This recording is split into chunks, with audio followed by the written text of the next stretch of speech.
3. Читає учень 8 класу Державної установи едукації Маловицького району Макарської середньої школи. Грабов Сергій. Владимир Глібський. Правдивий обоїд твой і мой родовод. Живуть на землі люди. Люди згуртували в народу. У кожному чоловіку своє «я». Я утримую ядро со спадщенными генами, а в их наше минулое, сегодняшнее, будущее. Я плюс я, семья. Семья плюс семья, род. Род плюс род, народ.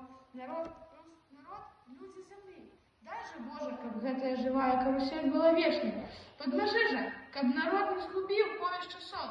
Урозумі, Господи, сем'ї, що на їх тримається род і народ, їх слава і моць. Хай кожне чоловіче «я» стане образом добрини, розуму і любові. Тоді і земля наша перетвориться у планету щастя. Тоді і ми станемо людьми, і захочеться нам один одного називати родичами. Боже, хай так буде.